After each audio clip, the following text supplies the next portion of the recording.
we're looking at the Blueprint. The Blueprint is, as I reminded you the first time an episode came out, state-owned propaganda video coming from the Carolina Panthers. They own it. They produce it. Their in-house media team films it, and everything they release is A-okayed, right? It's given the check. But they put out their second episode of their off-season behind the scenes. It's like 35 minutes, something like that. It's called The Blueprint, so it's The Blueprint 2, which makes me feel very Jay-Z. But this one I think was actually way more insightful into the actual inner workings of the Panthers than the last one. The last one was a lot of introducing Dave Canales, introducing Dan Morgan, and really all it became was just the Dave Canales energy hour, right? It was just, hey, guess what? Dave Canales, he's an optimistic guy, and he brings a lot of juice. This time, it was a lot of behind the scenes for free agency, a lot of behind the scenes for the draft, a lot of behind the scenes for the scouting department, and how they all interact. And the number one thing I came away with, Brandt Tillis is a name we need to know.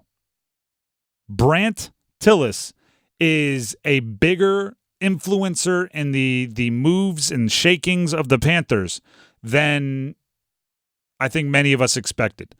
He comes over from the Chiefs, by the way. That's where they got him from. He had a position in the front office with the Chiefs, kind of a lead negotiator style role. I thought he'd be playing a similar role with the Panthers, right? His claim to fame, and this is as good of a claim to fame as you can get in a front office, is he negotiated Patrick Mahomes' deal, and that's as team-friendly as it gets. So then he came, I was expecting him to be the numbers guy, be the salary cap guy, be the negotiator, and what I learned watching this is he and Dan Morgan have a dialogue that streams back and forth, and it's not just, can we afford it? What can we do in the cap? What do we need to do?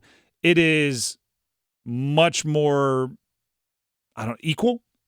With an obvious Dan Morgan's the decision maker, but there's I'm going to listen to what you have to say, and I'm going to take that into account for my decision. There's an influence there. Yes.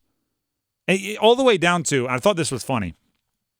In a lot of the trades, Brandt Tillis was the one actually fielding the calls, and then he would bring them to Dan Morgan, including the trade. We'll use this one as an example. So the Panthers traded up from 33 to 32 to get Xavier Legette, and they did that in part because they knew they had the 39th pick also. So this is the 7th pick of the second round. And the Rams, they ended up trading with the Rams, and here's kind of how that happened. This is from the Blueprint, the audio they used. Whoa! What? Brandt is offering next year's 2 to move back to 52. Next year's 2. Next year's 2 plus this year's 52. It's pretty good.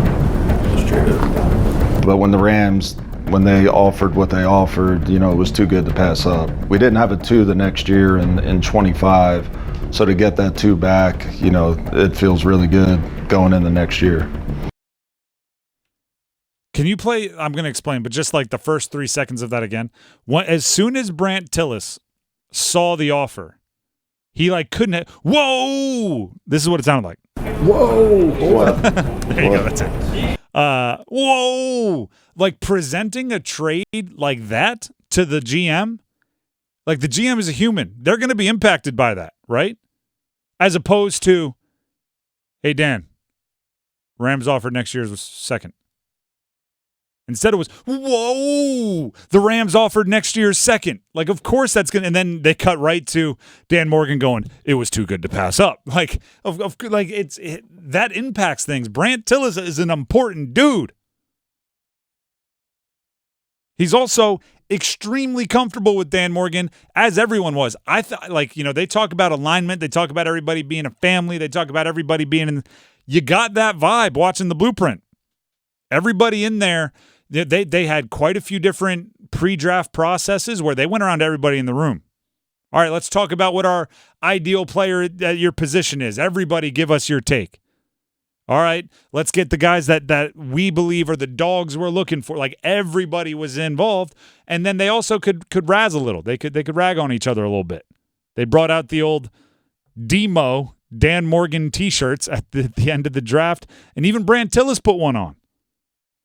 Give him a hard time about the star he was back in his playing days for Dan Morgan.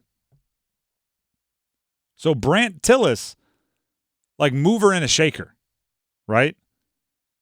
If I watch that and I'm another team, I'm going, all right. Like, this, I don't even know if this is an appropriate joke that you can make in a movie anymore. Have you seen Hitch? The movie where Will Smith teaches guys how to go on dates?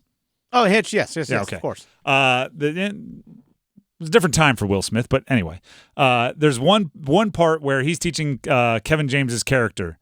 It's like the second or third date, and he goes, "Tonight is not about the girl you're trying to date. It's not. Who's it about? It's about her best friend, right? Women will not date guys who their best friend doesn't sign off on." I get a little bit of the vibe that, like, if you're a prospect and you want to get drafted by the Panthers, your top 30 visit to Carolina, it's not about Dan Morgan. It's not? Why? He's the GM. Who's it about? It's about Brandt Tillis, his best friend. Dan Morgan doesn't draft people unless Brandt Tillis signs off on them. Not saying that Brandt Tillis has the final say. He might sign off on 5 people and then Dan Morgan gets to choose. But it feels like Brandt Tillis has his ear. So Xavier Legette, that guy had to sign off from both sides. That part of the draft room at this point in time in the behind the scenes. Tepper was there at some points. We'll talk about that later. But on one side, he had Brandt Tillis. On the other side, he had Dave Canales. All 3 of them were pretty intentional about Xavier Legette. And it was, as much as it was like the guy you like, as much as it was the tape you like, it was a size, speed, height, weight, 40 time, rare ability pick for Xavier Legette. Mm-hmm. Which makes sense because he has those things, right? Then you can't teach those things.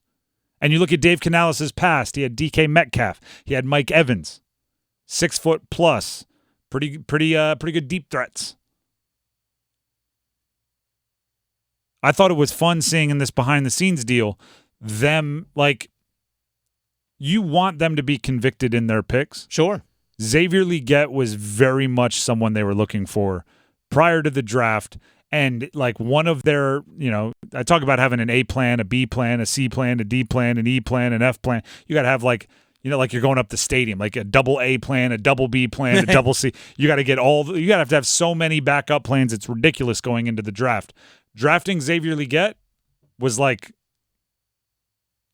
A, B, C, D. It was one of like the first ones. Yeah. It was probably A1, A2, yeah, A3. It was up there.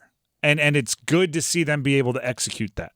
One thing that was pretty telling was early on in the episode, Dan Morgan sitting around with a bunch of the coaching staff and says, all right, describe to me for your position what like the ideal prototypical player is built like, look like.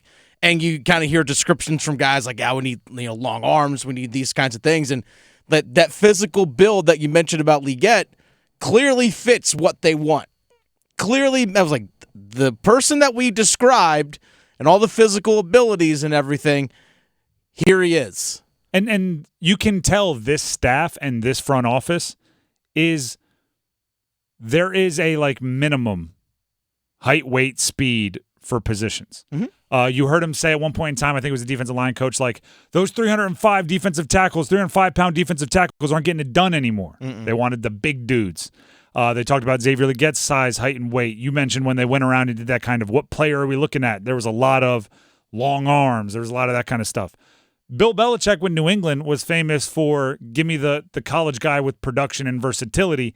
If they're a little undersized, if their arm's a little short, that's okay. Doesn't seem like you're going to get that from the Panthers. You're going to get a team that looks like an NFL football team. And there's virtues on both sides. This team will intimidate you physically. Some of the words you heard for like offensive linemen for guards. We talked about Robert Hunt and Damian Lewis. They featured those guys a lot. It's like, we need some width. We need some girth. Yeah. We need some big bodies up front. It's like, well, you got a couple of those. Yep. Mauler. Just all those, the John Madden words, right? I want a guy who's got a little. That was awful.